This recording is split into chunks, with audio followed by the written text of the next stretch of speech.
Hello students. How do you distinguish animals? How do you recognize animals?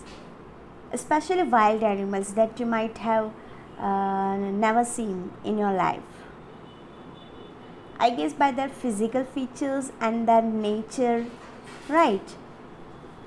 So here in this poem, that is How to Tell Wild Animals, the poetess has explained the characteristics of the various wild animals in a very funny way.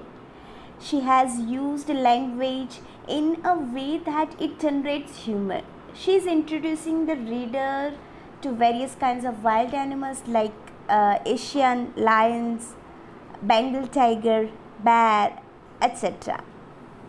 And she explains each of the animals in a very humorous way.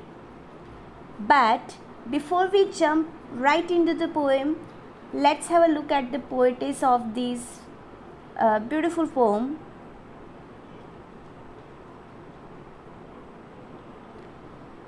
Okay, so Caroline Wells, she is our poetess. So basically, she was born on June 1862 in New Jersey, USA, and she died on March 26, 1942 in New York. And she was a very prolific American writer, remembered largely for her popular mysteries, children books, and humorous verse. So she is best known for these kinds of work: mysteries, children books, and humorous verse. Verse, that means poetries, humorous poetries. One is this such. Okay, so Wells was a very prolific writer for over 40 years. So over 40 years she has been writing this literature piece of art, and she was especially noted for her humor, and she was frequent contributor of nonsense verse. Some of her verse or poetries are totally nonsense kind of thing, whimsical pieces, and to such a little magazine as Gallet Burgess, the Lark, the Chapbook, the Yellow Book, and the Philistine. So in these kinds of magazines, she used to write poetries and other kind of mysteries or stories for the kids. Okay, and they all sounds nonsense or whimsical to the reader. Okay, so let's start the poem How to Tell Wild Animals. If ever you should go by chance to jungles in the east, and if there should to you advance a large and tawny beast, if he roars at you as you are dying, you'll know it is the Asian lion.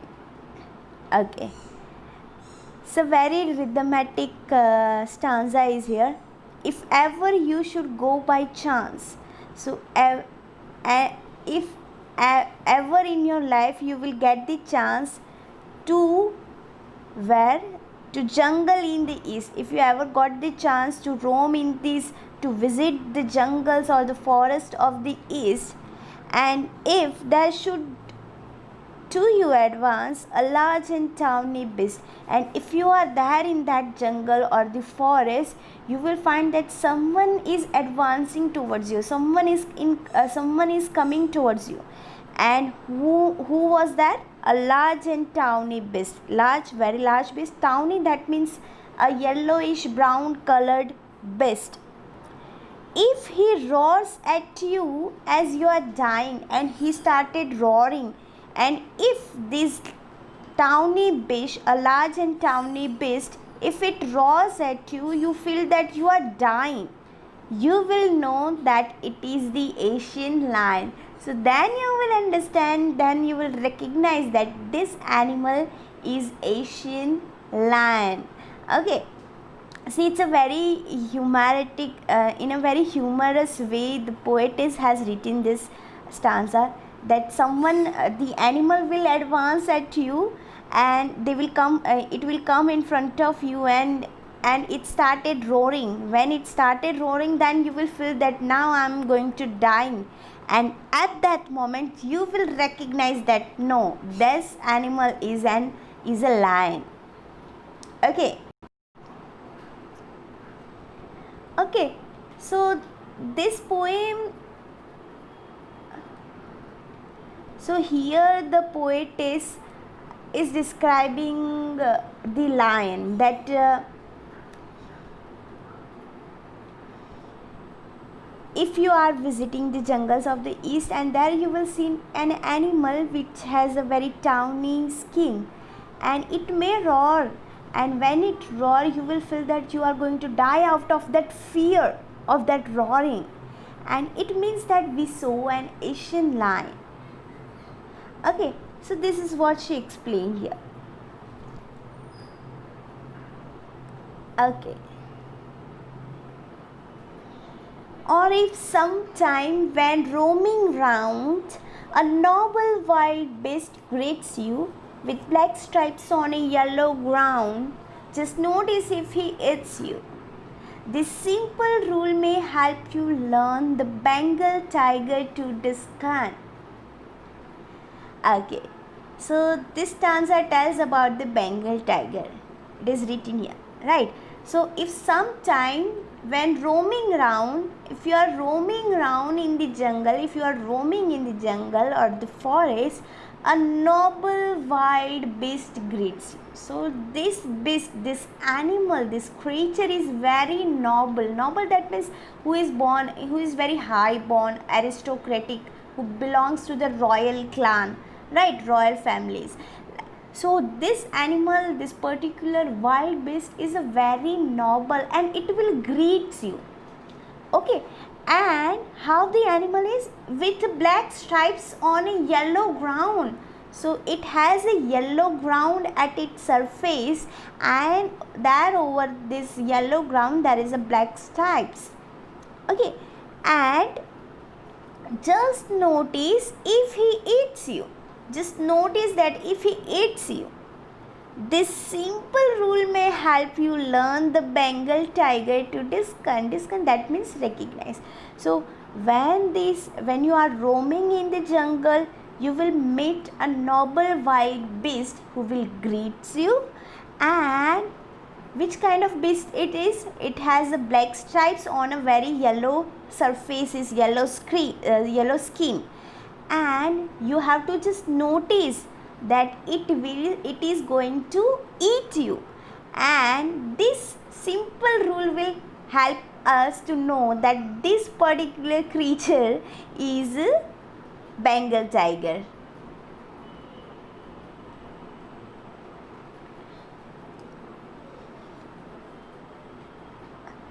If strolling forth a beast you view, whose hide with spots is peppered, as soon as he has leapt on you, you will know it is the leopard. 'Twill do no good to roar with pain, he'll only lap and lap again. Okay, let's see it. So, if strolling forth a beast you view, strolling, that means walking casually. If you are walking in the forest very casually, and the beast you view, so you are going to see a beast, an animal, a creature whose hide with spots, whose hide, that means skins, whose skin is with whose hide with spot is peppered. Peppered, that means the spots. Okay, whose hide with spot is peppered. So it has a very sporty, it has a spots on is its hide, that means skin. Okay, so it has a spots on the skin, and as soon as he has leapt on you, leapt, that means, look at the spelling is as soon as he leapt on you, leapt, that means leapt here. Okay, the spelling is a bit different here. It is called the poetic license, where the poet has a liberty to change certain spellings and grammatical rules and this kind of stuff. So that is what called poetic license. Now to emphasize that, to get more emphasis on the word, or to give some poetic effect, the poet used to do this kind of stuff. So as soon as he has lapped on you, as soon as he has jumped towards you, on you, you will know it is the leopard. So when you are strolling, you are just walking casually, and you will see a beast who has a spot over its skin, and what he will do, he will just jump on you, he will just lap on you, and then you will recognize that, oh, it's a leopard. And it will do no good to roar with pain. So if you are roaring with pain, if you are crying in pain, it will be no good, because he will only lap and lap again. So he is going to just lap and lap again, he is going to jump and jump on you, he is going to attack on you, he will do nothing for you. If you are crying with the pain, it is all going to in vain. Okay, so that is what the poet says, that if you are roaming, if you are walking very casually in the forest, you will find a beast who has spots over his hide or over his skin, and what it will do, it will just jump on you, it will just lap on you, and if you cry in pain, it will do nothing, it will not listen anything, it will go in a vain, because it will just lapped on you and lapped on you. That means it is going to jump on you and jump on you. I mean, it is going to eat you anyways. Whether you cry or no, it doesn't matter.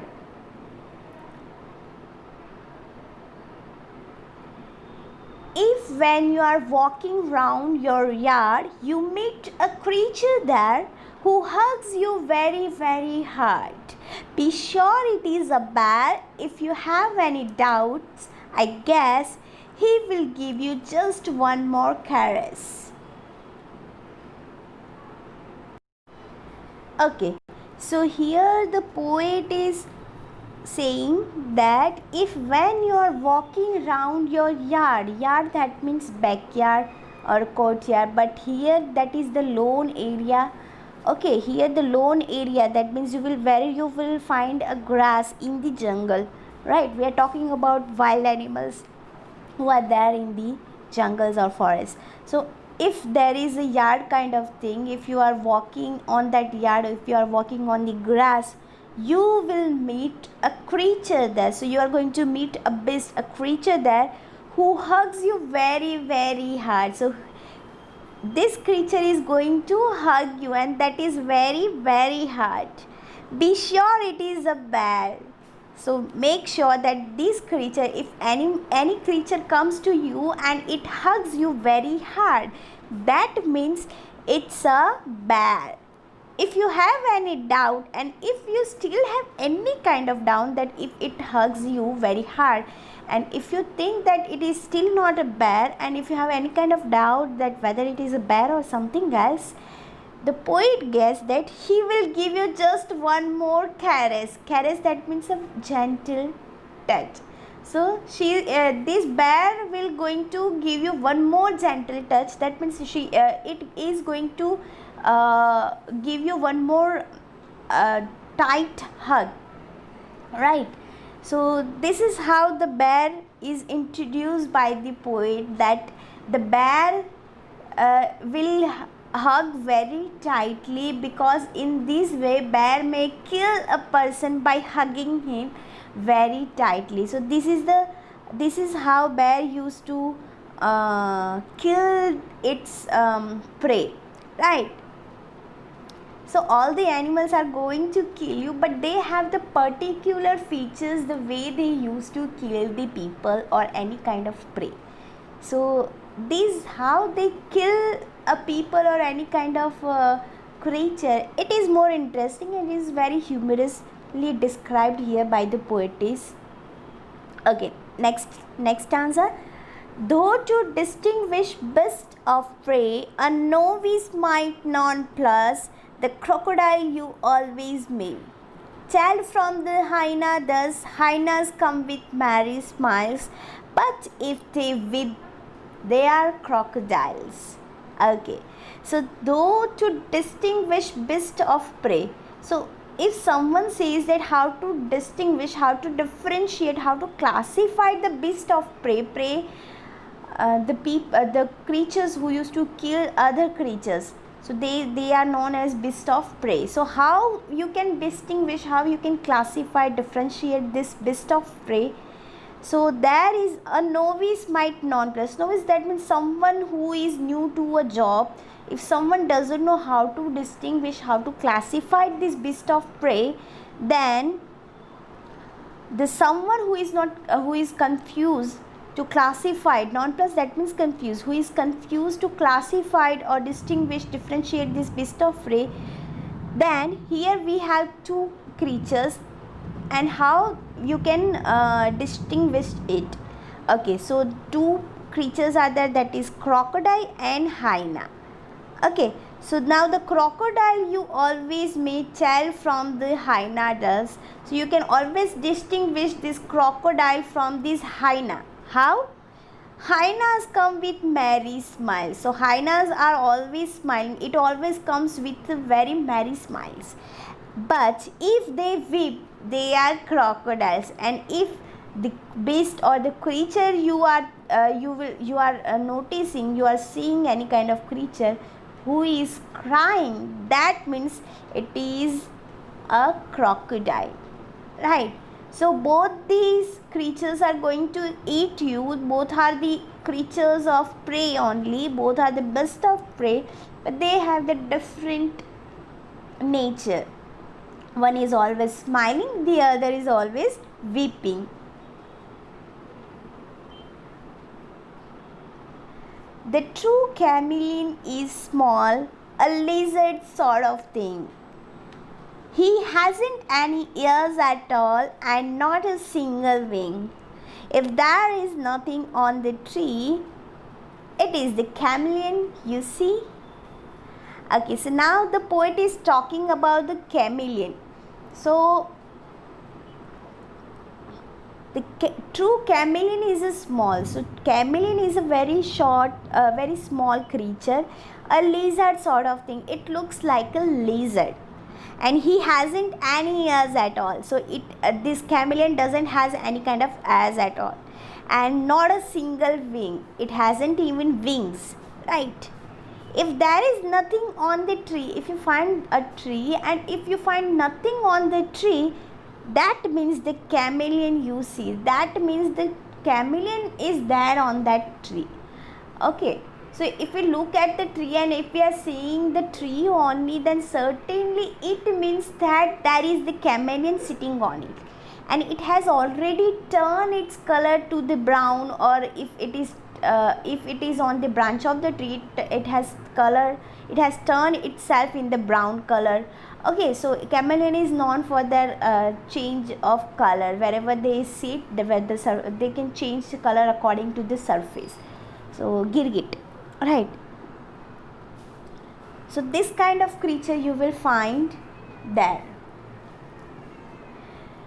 So okay, so this one was the last stanza. Okay, so here the poetess describes the wildlife very vividly, in a very funny and a very lively manner.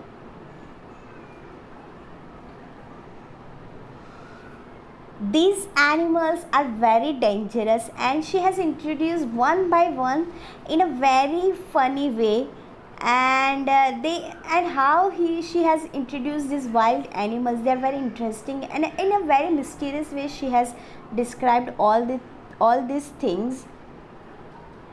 Okay, so at first which animals she has described?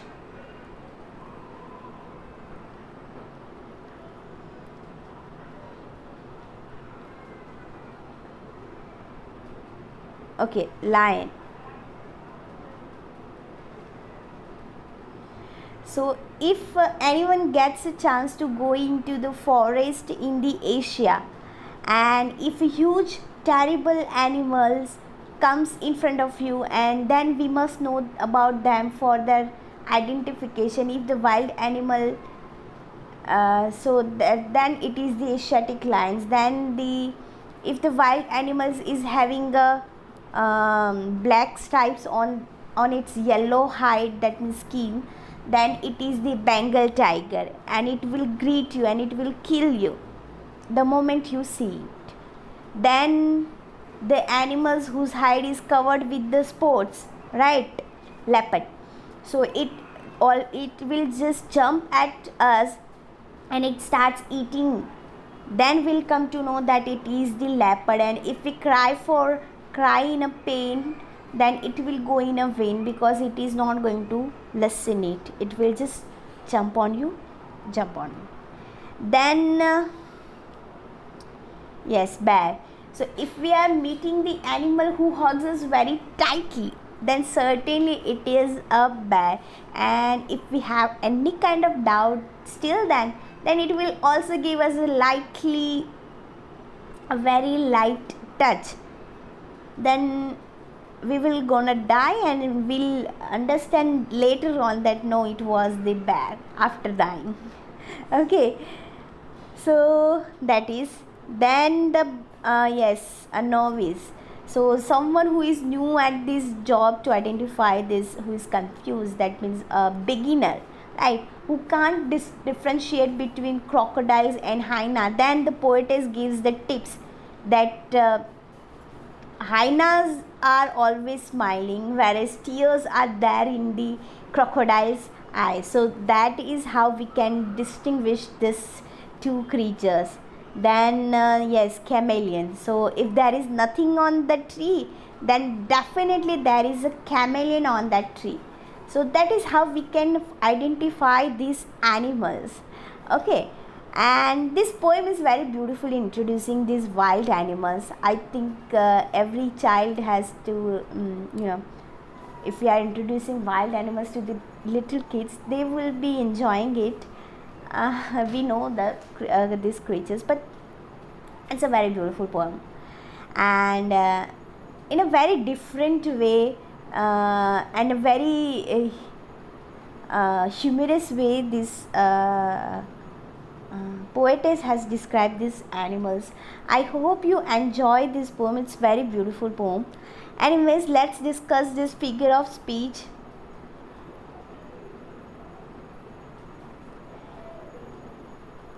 Okay, in the first stanza, if ever you should go by chance to jungles in the east, and if there should to you advance a large and tawny beast, if he roars at you as you are dying, you will know it is the Asian lion. Okay, now one thing that I forgot to tell you, that look at this words dying. Now the whole word is not written here to give the poetic effect, to give the rhythm to it. It is not that much rhyming with this line, but somehow it is rhyming. Dying line. Okay, if the poet used dying the whole word, then it will not rhyme with this line. So to rhyme with this line, she has modified this word. She has shortened this word. Nowadays dying is used. Anyways, let's see the rhyme first. Now in the rhyme scheme, as we know, we have to look at the last word. Chance, east, advance, beast, dine, line. Now look at this word. Chance, advance, these are rhyming. Then east, beast, these are rhyming. And yes, dying and lion, so these are rhyming. So you will definitely, here we can write okay, chance A, B, again red color is there, A, now this yellow color goes to B, right, and then new letter C, C, so A, B, C, C. So this is what our rhyme scheme. Okay, next, that is enjambment. Look at this enjambment, that is the continuation of the sentence to the next line. So no use of punctuation is used. Look at this first line, there is no punctuation there, so it is continuous in the second line. So first two lines are the example of enjambment. Look at the third and fourth line, same thing happen, right? Fourth and fifth also. Now this word is the Apostrophe is the, here it is used just because the word is incomplete and we have escaped we have removed few letters, so that is the reason. Otherwise there is no punctuation mark, so it is also continuing in the next line. So overall these two lines are the examples of enjambment, right? Next is inversion. Now inversion is the change in the format of a sentence. Generally in English we have SVO pattern, right? But if you find that something is inversion of the sentence, that means sequence of these parts of speech are not proper, that means it is the use of inversion. Example is given here, that is, if there should to you advance. Look at this, if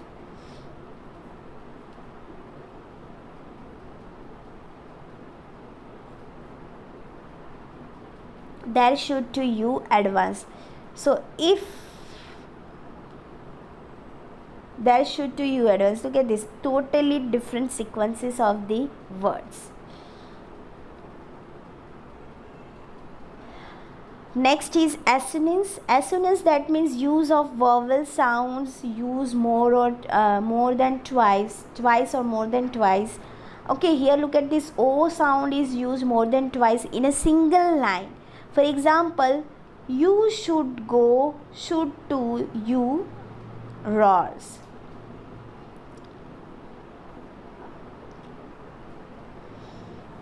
You should go, O, right? Should to you, again O sound is repeating here, right? You should go, U sound is repeating here, right? Next is roars. So O sound is repeating again, U sound is repeating again and again in the single line, so that is the use of assonance. Allusion. Now allusion, reference, what does this means? It is a reference to a famous thing or a place or a species of animals. Okay, allusion, that means reference to a famous thing. If there is a reference of a famous thing or a famous place or a famous species of animal, that means it is a use of allusion. Asiatic lion is used. Now Asian lion is used here, right? So it is a very famous species of animals. Only 2 places are there where you can find lion apart from the zoo. I'm not talking about zoo, right? In their natural habitat, so that is Africa and Asia, that is even Gir, right? So Asian lions, Indian lions, which are found in the Gir forest, they are known as Asian lions. So these are the very specific species of the animals. So it is called allusion, reference to a famous things, place or animal. Okay, in the second stanza, the rhyme scheme remained the same, A B C C. Look at this, round, ground, you, learn, discount. So A B C C, same rhyme scheme is there, right? Nothing new. Second thing is inversion. Now inversion, that means a change in a format of a sentence. Earlier that we said that, right? The Bengal tiger to discern. Okay, to discern, that means to recognize the Bengal tigers. So to discern the Bengal tigers, instead of it, the Bengal tiger to discern, to give the poetic effect. If the poet choose this word in the beginning of this lines, then it will not going to rhyme with this word, to learn. So to give its poetic effects, the poetess has used this inversion in this poem, in this stanza. Okay, next is alliteration, repetition of the consonant, same sound more than twice or more than twice. Let us look at the first line, roaming round. R sound is repeating, R consonant is repeating, right? Roaming round, R. Okay, next is allusion. Again, look at this, Bengal tiger is given here, right? The Bengal tiger. So again it is a use of very famous thing, place or animal. So Bengal tiger. Next is assonance, use of a vowel sound more than twice. Here it is oo sound is repeating, or if sometime when roaming round, o sound is there, right? Use of vowel sound, or if, or some roaming round, right? O sound is repeating. Next is, okay, in the third stanza, same rhyme scheme is there. Look at this. View, let me change the color, it is not visible. View, you, prepared, leopard, pain, again. Okay, so view A, this U is A, so here it is B, A B, new sound, that means CC, right? So A B, CC. Now poetic license, that means a liberty to the poet to change the spelling in order to create rhymes or rhythm in the poem. Okay, left is used instead of left, so spelling error is there, right? That I told you earlier. So that is called poetic license. If there is spelling mistakes in the poem, that means the poet has used to give some poet rhythm or some emphasis on that particular word. So that is what called poetic license. Next is repetition, use of left word in the last line. Lep, lep. Okay, same word is repeating twice. This is called repetition. Next is assonance, use of a vowel sounds more than twice in a single line. Oh, look at the sound. Oh, strolling forth, a best to you. Strolling forth, you. Okay, strolling forth, you. No sound is there. Then whose sports, right? Do no good to roar, right? Then consonants, repetition of the consonant sound, use of la sound is there. It could be in the beginning, middle, or at the end. Same things applies to assonance also. But when it comes to alliteration, then only the initial letter, first letter of each word, if they are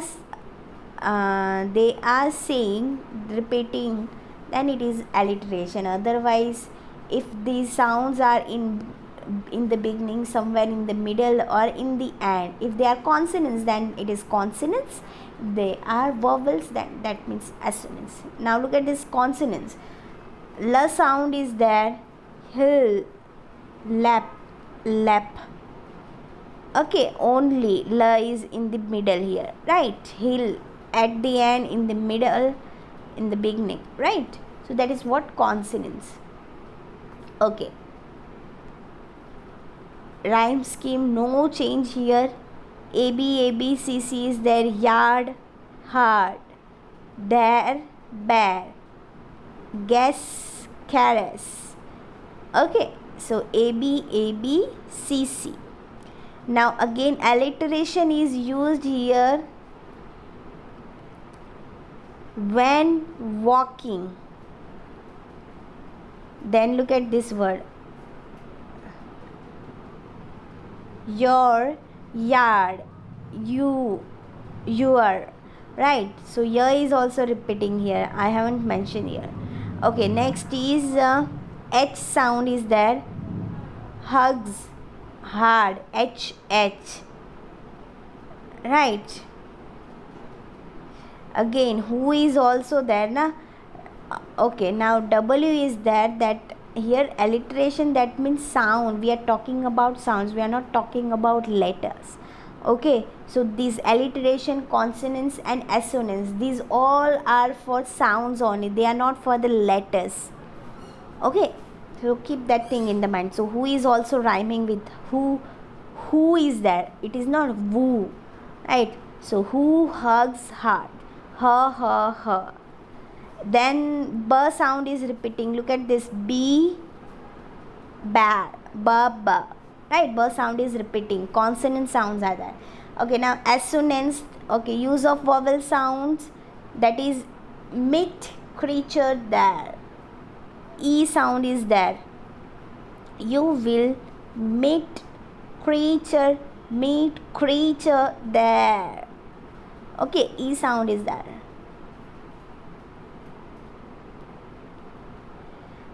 Okay, in this line also same rhyme scheme is there. I'm not going to talk more than it, more than twice. Same thing is there. Anyways, alliteration, use of consonant sounds, that is, look at this, novice and non-plus are there. Where it is, where does it goes? Yes, second line, novice, non-plus. Okay, so na sound is repeating here. Na sound, consonant sound is repeating at the beginning of the word. That means it is a use of consonants. Like next is the sound is there, th, that means the and thus. Look at this, the and thus, the. Okay, next is enjambment. Look at this, no punctuation is used in the first line, so it is continuous in the second line. Third line is also continuous to the fourth.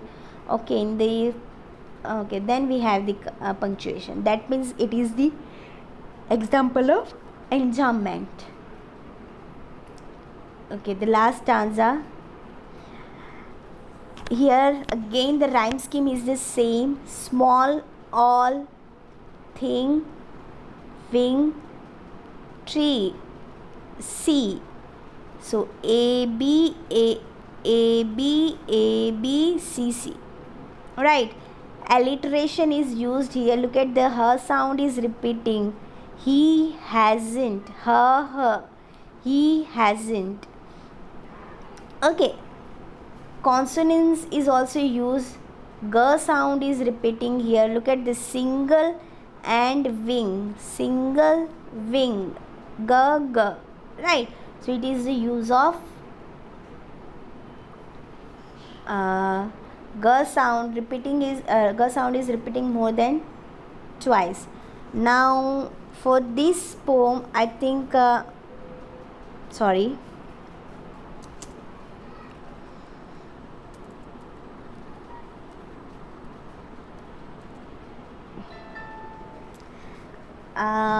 Let's discuss some of the questions which are important here. So first thing, that is, you have to keep it in your mind, the distinguish certain the styles of the how these animals comes in front of you, how they attack you. Okay, so these are the basic questions that comes from this poem. For example, what are the distinctive features of the Asian lions as given in the poem? So the Asian lions, how they are, how their characteristics or features are given in the poem. So basically the Asian lions, first thing that comes in our mind, that it is a very largest beast. Big beast is mentioned, right? It is a very large beast. It has a very brownish yellow skin, that means tawny skin, right? He roars, the sound is very terrible to hear, and it makes one almost die due to that great roar and great fear, right? And he is found in the forest in the eastern countries of Asia, so that's why it is called Asian lion. Okay, so this kind of thing. Next is the Bengal tiger. So how does it look? What is so distinct about him? So the Bengal tigers roams in the forest very freely. They are roaming around, right? The first stanza of the first line of this stanza. So the Bengal tigers roams in the forest very freely. He is the king of the animals because they are known as a noble, right? So it belongs to very noble, royal, aristocrat kind of creatures. So he looks very noble. He is the king of the animal. Sher Jungle Ka Raja, we call it. So he is the king of the animal. He looks very noble. He has black stripes on a yellow background. That is hide. Hide. Hide is used there. Skin. So it has a stripes, black stripes on the yellow background or a yellow skin. When this tiger notices someone, he tries to eat him. Okay, if you notice that it is the royal beast or a Bengal tiger, then that means it is going to eat you. So he is so terrifying with his jaw and teeth also. So how we can distinguish these animals with these features. Next, that is leopard. So here we have, right? So how the leopard behave when he sees someone? So leopard has a very spot on its hide skin, and these are the black in colors on his yellow skin. So spots are black and the skin is yellow, and he is a great runner, right? And as soon as he sees someone, he leaps over him at once and he attacks on him and starts eating. He is so terrifying and so powerful. So that is how we can distinguish leopard. Next is that bear. So the the poet describes the bear in a very humorous way. As soon as the bear comes near a human being, what he will do? He will just embrace him tightly. He will just give him a hug very tightly, and then he starts to make his hugs very tight. So first it will embrace you. You will find that, oh, someone is embracing you, but then this beast is going to give you very tight hug, and then it started squeezing one's that it starts squeezing one to death. So it will give a very tight hug. It will give you squeeze that you are going to die. It will lead you to death, and he will touch him lovingly. Okay, so this bear will touch it will give you very gentle touch. Okay, it will touch very lovingly, and that's why it is known as a bear's hug, right? It is so distinct about it. Then then hyena and the crocodile. Now the poet describes the crocodile and hyena very humorously. The crocodile has a tears in his eyes when it comes near its victim, and the hyena has happy smiles on its face. So both have a very different, one is happy, one is sad. And it is not like that victim is there and that is the reason that hyena is smiling, oh, I'm getting some food, or crocodile is there, crocodile is crying because of he's so happy. It's not like that, but their faces, their features are made like that. Okay, so they are they have this kind of particular features. It's not like that they are happy after getting prey. Okay, so then comes chameleon. So it has a very where if you find nothing there on the tree, then definitely there is a chameleon, because it has the quality to change its colors. So it might becomes brown on the dark on the bark of that particular tree. Okay, then how does the poet create humor in the poem? Okay, the poetess creates humor by describing various beasts of the prey differently, and it is by the use of words and emotions. The Bengal tiger is never noble in his heart, right? But still it is noble. By the heart it is never noble. And the leopard kills his prey in a moment, so it is very fast, quick in its when it comes to prey. Then if someone cry, it won't save him. Even the bear's hug is never loving. It embraces you, but it is never loving. It will lead you to the death only. And the hyena, they never smiles happily. Okay, so they are happy. They looks happy, but they are never happy. So these kinds of creatures, the poetess has describes the animals in this very humorous way. I hope you like this poem. I hope you enjoy this poem. It's very humorous. Just go through these poems, you will love it. Thank you very much, students. Have a nice day.